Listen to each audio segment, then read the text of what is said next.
Hello and welcome to the Creatives Off the Clock podcast. I am your host, Stephanie Whitehouse of SPW Design Media. Whether you are a creative person on or off the clock, we are so much more than what we create. On this podcast, I lift up stories, experiences, and passions of folks in our creative community and really dive into what caring and cultivating space for our creative self looks like. Thank you so much for listening.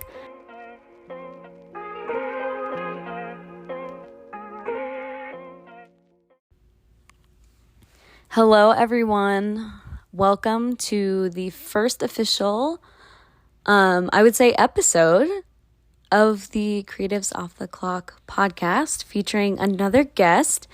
When we try new things, we, just kind of are in it for the ride and, stuff happens, things go wrong, audio drops out. There's, just as we're combating all these different things and learning the tools and just like trying to figure out what works best. My conversation with Andrea, what you're about to hear, was amazing. There is a bit of some wonky audio though, so I apologize in advance. But it's all part of the fun. It's part of the journey. We're learning so much. And I really hope you enjoy this episode.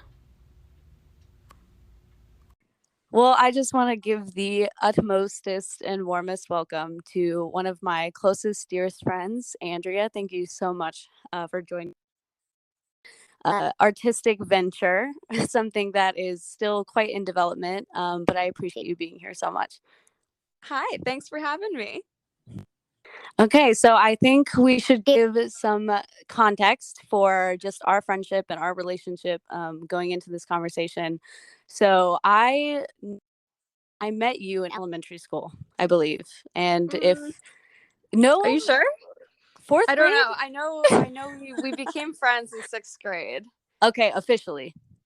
Did you go to? Well, I'm not gonna say it here. Yeah, I went to that beep place. Yes, I did. But I knew of you, and I knew the teacher that you had. But okay. I think we actually started talking in middle school. What a time! Yeah, we became best friends in 6th grade, and here we are today. Yeah, what is that? 10 plus years. Yeah, I was probably like 11. I don't know. So it's probably been like, let's see, I'm 23 now, so a long time. Yeah. It's been a second. But yeah, I just love to hear, what is your story? What are you doing now? And just tell us a little bit about like who you are right now at this time in your life. Yeah, I mean, it's crazy. I haven't seen you in person since like January. It's been almost a whole year. It's been almost a year. So yeah, I feel like we haven't been able to talk as much as I would have liked. So I'll get you updated. All right. So I started seeing clients as I'm studying to be a mental health counselor. I'm hoping to get my license as a licensed professional counselor in the next year or so. And I am in my master's program right now. And I started seeing clients this summer, and I'm still seeing clients right now through a community counseling center. And it's called a practicum. So I am under supervision, obviously, and it's kind of a learning process, but I am providing therapy to people of different, different ages, different cultures, all those good things. So it's really exciting and a great learning experience. And I'm also taking some classes and stuff like that. But on the side, I like to think I'm a creative person. Oh, you totally are. You totally are. Literally why you're here. yeah, I guess. So I guess I can talk a little bit about that. Yes, actually, I want to ask you a question about your practicum and stuff like that. It's last I was hearing, it was, animals, but also CBT. Is that correct? Yeah. So Okay. that unique mix that you do is really Yeah. fascinating. So I actually started when I started college. I went to Virginia Tech and I was studying to be a veterinarian. And I have tons of animal experience. I worked at a vet clinic for years and I worked at a zoo. Um, all these great experiences. And, uh, due to um, circumstances, I changed my major to psychology. Hmm. And I found that I'm really passionate about both mental health and animals. And in the future, I really want to combine those two things. But right now, I'm just working on getting that license to be a therapist. And then once I do Hmm. that, I can kind of get a certificate to do animal assisted therapy. That is literally the coolest. It's such a creative mix too, and I think it literally ties into everything that we're going to be talking about today. So can you tell us what you like to create, what you do create in your free time whenever you have an opportunity? Mm. Okay, so recently I've been really into crochet. Mhm. Um, in the past, I had a phase where I was painting every day. Um, I have also been knitting since I don't know, I was 10 years old maybe. My grandma taught me actually. Oh, wait. Oh my um, gosh, that's so awesome. yeah, and so I still knit once in a while. I knit a beanie not too long ago. Um, and recently, like in the past month or so, I've been crocheting a lot more because that's kind of a newer skill that I'm learning. Mhm. But it's so much fun and it's super relaxing. Recently, I made a crochet little pumpkin since it is almost Halloween. Um, and I've been making a bunch of Oh coasters. my gosh, please tell us about the coasters. They are hilarious. Yeah. So, if you want, you can actually see them on my Instagram. I believe it's at Andrea's Art Co. Yes, and I will make sure that's all in the description where you can find them because Okay. they're the cutest little things. Yeah, yeah. Um, so I started out by making, coasters, pretty normal. Um, and then I got kind of a request from a friend who was saying like, "Hey, I have some cats. Do you think you can make like a cat coaster?" Um, and so I Googled like cat coasters and how to make them and the patterns and stuff. And oh my gosh. And so this one popped up and it was just the funniest thing. I was like crying, laughing. So there's basically it's a circle. Mhm. And in the middle, there's a little pink booty hole. Um, Pink entryway, pink, exit way. yes. Yes, and then there's a tail on top and two little feet at the bottom. So it's kind of like the back view of a cat. It's And I yeah. I think they're really funny, and I've been making all sorts of patterns and colors. I've made like solid ones. I've made calico colored cats, and I'm working on making what how should I describe it? Dual colored cats butts. Like Yes, two colors. no, I love those. Like the tricolored cats, they're so Yeah. cute. Yeah. So I've been making a variety of those and trying to get those up on my Etsy. Um and I have a couple other things up on my Etsy right now. I know I started it a few years ago back when I was at Virginia Tech, and then I kind of stopped doing it for a while. I started by selling paintings actually. Mhm. Um, and I did okay with that. I sold a good, I mean, for someone just starting out, a pretty good amount of them. And I wasn't really in it for the money or anything. It's just Mhm. like it's fun, and I want to share my work and bring happiness to other people. So yeah, I'm trying to churn out some new projects that I can post on my Etsy. That's awesome. And like you were saying, you know, it's not about the money. It really is this beautiful kind of outlet that you can just relax and put yourself into. And you know Yeah. what comes out of it comes out of it. And you know, if you don't like it, sometimes I know like I personally think I'm a and it's really hard to like put Oh, out same. something. It's like, oh, that looks like crap. But also like an opportunity to learn and, you know, figure out, okay, how can I like what comes next after this? So Totally. Yeah. I mean, my coasters and my pumpkin, you know, the things I've been making lately, they're not perfect, but you know, you can tell that they're handmade and made with love, I made with guess. love, yes.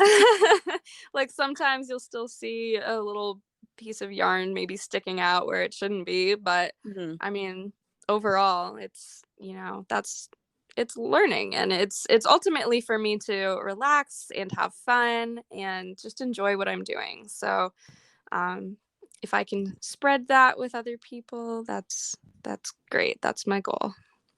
Literally, yes. I love this so much. And that literally goes into one thing I want to talk about is that you, like you mentioned, are a huge mental health advocate. And can you tell us a little bit about that and then how specifically you would say that your creative journey supports your mental health journey as well?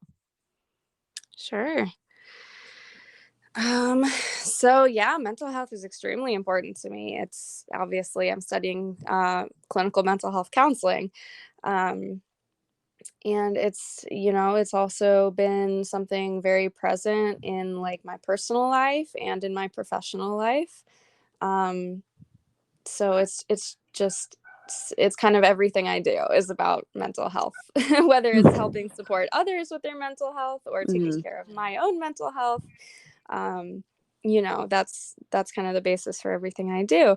And being creative, whether it's painting or crocheting or you know, even music. I haven't done Mm-hmm. music in a while, but I grew up doing a lot of music. um, Anything sort of creative, it's such a great outlet for me to relax after a stressful day. And you know, the feeling after you create something is just Mm-hmm. like so satisfying.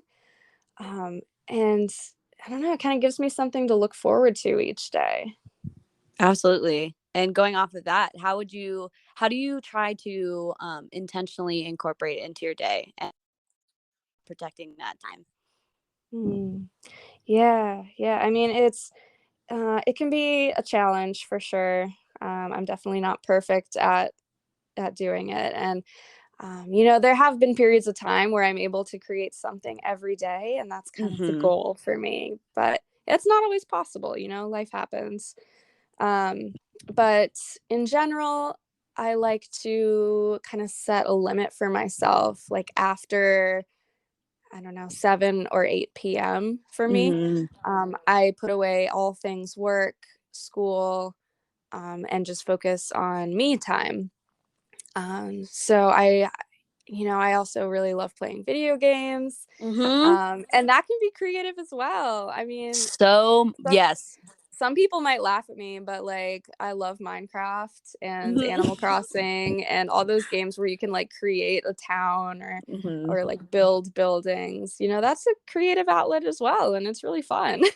Yeah, I think that's all that really matters, as long as you're having fun. And Totally. for me, sometimes I can think like, oh, I forgot to be creative again today. And then it's just like turns into it could have the potential to turn into something that it's like, oh, I failed again. But like what's important to Mm. remember is like we like that's the creativity is such a like a joyful thing. It shouldn't be depressing. Like ideally, it Yeah. shouldn't be something that you're stressed about. So it's like, you know, what happens happens and like it's an opportunity to just, you know, let go and have fun. And if you don't get to it, then you know you don't get to it. But I think it's also really important not to like if we, you know, can't designate the Mhm. time or like whatever. So it's like a Yeah, balance, you know? and I think similarly, a lot of people put pressure on themselves for their art project to be like good, you know, Mhm. with air quotes good. Mhm. Um, you don't have to be like freaking, I don't know, who's a famous Picasso. Picasso, I guess. Well, I Yeah. don't know. I was gonna think of someone else, but to enjoy creating, you can even draw stick people. Like, if that makes you happy and brings you joy, cool. That's the goal of creativity. It doesn't have to be like absolutely beautiful in other people's eyes. Absolutely. Yeah, I think a lot of people put pressure on themselves and just say like, "Oh, I'm not a good artist. I'm a terrible drawer. I'm a terrible painter, whatever." And it's like, well, says who? Like, and even if like, that's not the point, And I That's not the think point of it. a lot of it comes from like limiting beliefs and what we've been told as children. I know my mom fondly speaks of how she can draw a stick dog and that's about it. But I'm like, you know what? You rock that stick dog. Like Yeah. someone probably somewhere told you that like, oh, your stick dog isn't good enough. But who says your stick dog isn't good enough? Like you can literally do whatever the heck you want. And I think it's important too with this balance because it's such a delicate thing, I think, when we create something and then we go to sell it. Like, what's the balance of, making something that's for selling and like turning it out versus like also enjoying it while you're doing it? Yeah. And then, I've definitely found myself in that loop sometimes where I'm like, oh, I have 5 orders, and so I need to like find the time to sit down and crochet all these things. But then I have to remember like no, this is ultimately, this business is for me to have fun and enjoy it. um so I try to change my perspective on that when I start thinking that way. But for sure. And I know, at least for me in my experience, sometimes I'll be creating something and then it's like, do I share it? Like, do I not share it? Like, oh, I don't know if it's good enough to share or something like that. Um, just thinking about like, okay, the process, do I share it? Do I not share it? And how sometimes I think in our creative processes, we do need that like protected time where we can just like create something. We don't have any pressure on like any onlookers or observers. We just need to like do it and like have that um peace, I guess, around it, that people aren't just like immediately commenting on it or they're immediately giving your feedback. Because like I feel like we need to create something and then like give it a second to like chill, and then if we want to change it also. But then I know so many people who are just like, you know what, I'm creating this, I'm sharing it, I don't give a crap what people. It's also super valid. What do you think about that? Like, do you think that we you know with social media, literally share everything? Like, do you think that we should take some time also to just create in private and just like have that time? Or do you feel like sharing super widely is also good too? Like, absolutely. yeah. I think it depends, definitely. I find a lot of joy from sharing my creations, even when I know they're not perfect. Um, and ultimately, maybe I'm sure there will always be people who will have something critical to say about whatever it is you create. But I mean, most people that are extremely supportive, like, and that really helps me in my journey as well. Kind of makes me feel like, oh wow, like I did this and people appreciate it as well. So that's a nice Absolutely. feeling. But I absolutely do think it's important to create in private as well. As much as I am a supporter of sharing my work, I think sometimes it's good to just, I don't know.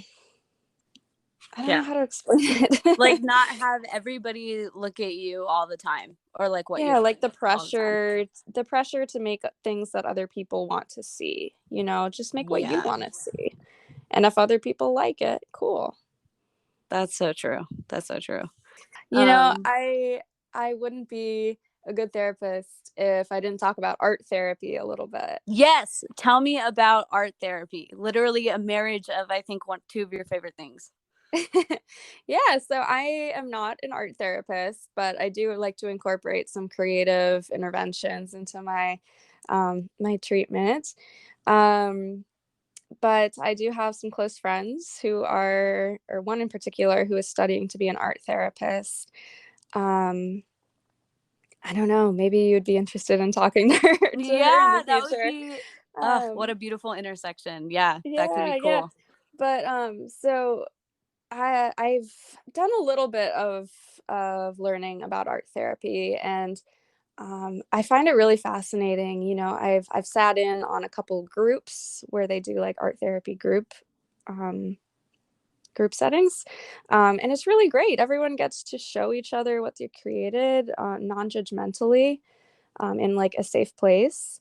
And you know, everything is confidential in there, so you can really like describe what emotions you were feeling as you were drawing or making the clay sculpture or whatever it is you're doing that week. Um, and you really talk about the process of it and how it made you feel. Um, and it's just a great way to express any strong emotions you might be feeling that week.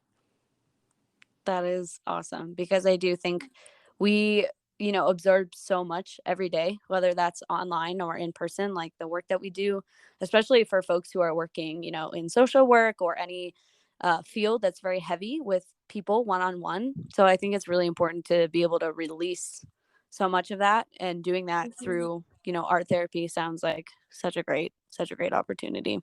Yeah, you know, one of my favorite interventions that I've had the opportunity to do in my practicum is called a sandbox activity. Have you Oh, heard of that? throwback, like sensory boxes in preschool. Did you ever have those? Kind of. It's kind of like that, not quite. Okay. So I also do a lot of work with kids on the spectrum, Mm-hmm. and so sensory boxes are more aimed toward them, from my understanding. Um, but what I'm kind of talking about here is it's kind of a box, like a shallow box, Mm-hmm. filled with sand, and we have a little room in our clinic where it's just filled with these little miniature characters and you know, like plastic toys or whatever. Mm-hmm. For example, like I don't know, like little Polly Pocket figurines and like Mm-hmm. fake trees, things you'd see in like a little you remember like in fifth grade we used to do those shoebox Oh projects where you yeah, had to create like like an ecosystem? yeah. Yeah, yeah, it reminds me of that kind of. Okay, yeah. So like little figurines, right? And you give the client as much time as they need to look around the room and select any figures that speak to them. Mm-hmm. And then you give them some time to arrange them in their box of sand so the figurines can stand up. Mm. And it's really interesting, the differences that people can create. And they kind of create their own world in this little box. And what the therapist does then is is we kind of analyze it, I guess, and we ask them questions about it and get to know why they put those certain figures there. And it doesn't sound like it would do much, but you can, like, this activity gets really deep and emotional sometimes. Wow. Yeah, Yeah. I can So imagine. that's just a really cool thing I thought I'd share.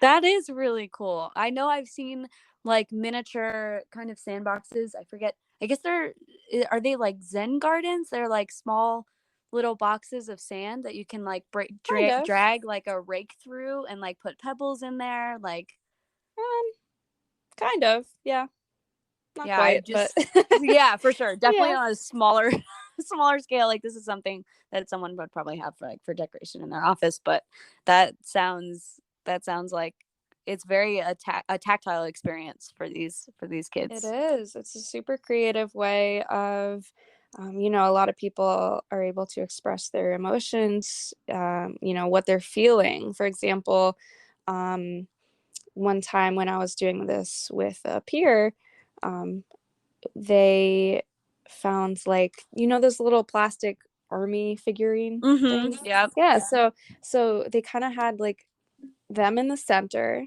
something that represented them, and then all these like little figurines circling them with guns at them, and that signified like all this pressure they were under, and they felt like everyone was attacking them, and so yeah, and it can get, you can really learn a lot about someone and what they're going through.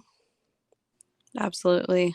That's actually reminding me of a recent project I had some involvement with. One of my clients was working on like a 3-day retreat / workshop called Leaving Home: Immigration Through the Eyes of Children, but it really focuses on the art that kids would create as they're, in asylum or detention centers, or like literally as their parents are trying to get them, to a new place. So it's a really interesting deep dive into what these kids create and how they portray them and how they portray their families. So I Exactly. think it's super powerful, the stuff that you're Mm-hmm. talking about. Yeah, So I want definitely. to ask you what you are working on currently and what you are proud of in this moment. I know you did mention the cat coasters, but it could be literally anything. Yes, so I am finishing up my series of cat coasters. I think I have about 5 different patterns I want to create, because I just have a variety of colors and everything. So I really like them to be individualized, and I want people who have cats to look at my Etsy and be like, oh my gosh, that looks like my cat. Um, that's kind of my goal. But then after that, I'm hoping to, let's see. I have a lot of ideas in my head. It's the You best. should see my Pinterest. Oh my goodness. But I have so many crochet projects that I'm really excited to get started on. One thing I'm super interested in is actually starting to make like stuffed animals out of like crochet. um Oh, I've seen some of the cutest little designs on Instagram and Pinterest, and I have the stuffing, and so I'm just super excited for that. I have made like one little plushie before, but that was using like fabric instead of yarn, so mm-hmm. that's something I'm interested in the future. And then I also did buy a sewing machine a few months ago, Yes. and I haven't used it a ton. So I do have some fabric, and I have been planning on making a pair of pants. Um, Yes. and once I kind of get the hang of that, I'm hoping I can sell them in all different patterns and all different sizes on my Etsy. So stay That's tuned for that. awesome. And I guess if you could anything, money not being an issue, what do you think you would make? Either just for fun or to express yourself or to solve a problem? Hmm. It's interesting you say money being no issue, because for Mhm. me, it's more like time That's so true. I should being an put that in issue, there.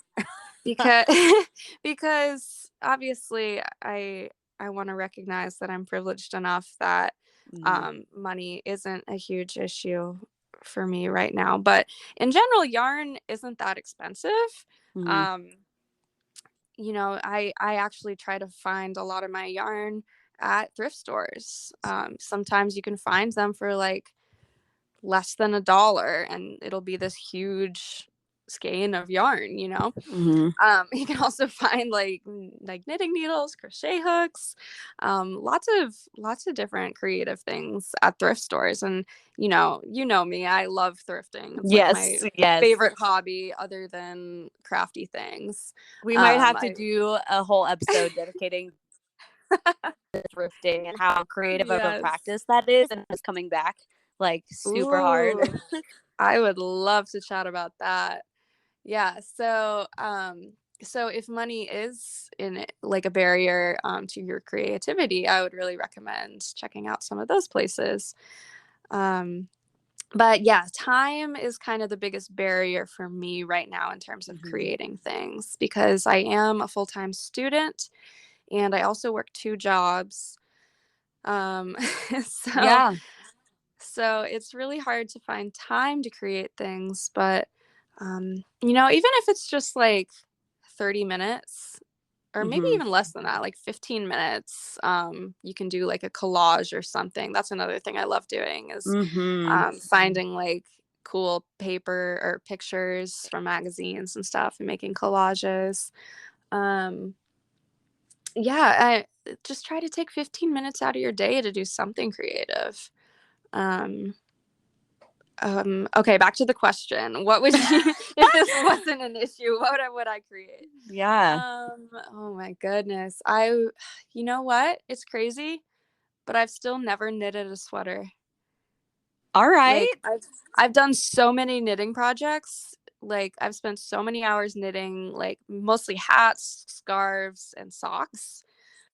I did a lot of socks over the past few years. Mm-hmm. But I've never knitted a sweater. And oh my goodness, like I want to do that so bad. That's like, but I they take so much time, I feel That's like. the thing. Mm-hmm. So I don't know, because I have all these other projects. Mm-hmm. So that's why I was saying, if time wasn't an issue, I would make tons of sweaters. Yeah. Because you know me, I love fashion. I love like Mm-hmm. cozy things. October through February are my favorite months. So I Yeah. just, if I could wear like clothes that I created, whether it's like pants I sewed or like sweaters I knitted, I would love that. Like I would love to just replace everything in my closet with stuff I've made, but time is an issue, That, unfortunately. yes. I think, that's the whole point that I was thinking of this podcast. Literally, it hit me. I was drinking coffee at a local place, and I was just journaling, actually doing one of those things that you suggested. I was like, you know what? I'm just going to sit here and free write for like 15 minutes. Because I I don't want love to doing that. take up too much. Well, that's another thing, not wanting to take up too much space in the coffee shop, but that's a whole Mm, nother episode. We could get yeah. into that. But just like, jotting out some ideas, and then it hit me like there's so many people who are creative off the clock. Like literally, even if they are for their work, I would consider the work that I do to be like semi-creative on a day-to-day Hmm. basis. But like there's some are literally flexing their creative muscle like any way they can, whenever they can. And like even if Hmm. time is an issue, they still come back to it. And that's Hmm. like the most important. So time is scarce, and you are working 2 jobs and being a student and doing, seeing clients full time. Like you are still Yeah. making time for that. And I think that's Yeah. spectacular. And that's what I want It's to connect with people on this. absolutely. I mean, it can seem impossible, like if you have a crazy busy schedule like mine, but it, it is possible. 15 minutes, everyone can take that out of their day. Mm-hmm. And if you can't, you probably need to reevaluate what you're doing. Yeah. Because if you're not taking at least 15 or 30 minutes to recharge, Mm-hmm. like at the end of the day, in the morning or whenever, even during your break at work, um, Yeah. I if it's something that stresses you out being creative, obviously, then Yeah, that's a for different sure. story. But if it's something that helps you relax, like find time to do that. It's really worth Absolutely. it. It's Yeah, worth it. not And I found that rest is just as important as work, because mm, without it, we can't be productive. preach. So And also, yeah. for me, creative things are a way that I kind of rest and reset. Um, it's just very relaxing for me. So I know that, it will make me happier and actually be better at my job if I do make time for that. Absolutely. And the other thing is like, there's so much complexity to all of this, but like yes, and at the same time too, we don't have to be productive all the time. So like creating Hmm. just for fun, not even to achieve anything, is so important. Yeah, absolutely. Well, damn. Yes. It was a phenomenal time with you, and I will literally link all of the things, Etsy shop, Instagram, where folks can find you Awesome. online to see the little cat butts. They are the cutest. Yes, and stay tuned for other types of crafty things being posted on my shop. Yes. There isn't a ton of variety on there right now, I'm going to be honest, because time. Mm-hmm. But stay tuned. I am hoping on creating some more things this winter, maybe even some like Christmas ornaments or something. Probably some more socks, some beanies. Oh, beanies. Yeah. And I also in my shop I do have a shirt that I embroidered a couple years ago. Actually, no, it was last year, not a couple years ago. But it's so cute. It has a little bee on it. So if you like bees, go check it out. But Yes. yeah, Okay. Well, I'm gonna be sharing everything that you create. You already know, but I'm so glad that you could, sit down and chat with me. As you know, this is a work in progress, like just creating something new, even though you have no idea how to do it or what you're doing sometimes. And like you said, creating something from nothing is one of the best feelings in the world. So thank you so much for sharing your time and your artwork with us. I love you. Oh, I miss you too. Thank you.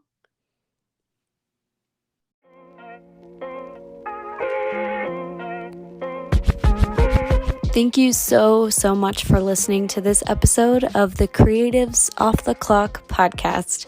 If you would like to continue the conversation, you can find me and more podcast content on Instagram at SPW Design Media. Henry Matisse says that creativity takes courage, so I wish you the space, time, and intention to be courageous, to be curious, and to make some creative choices. I'll see you next time.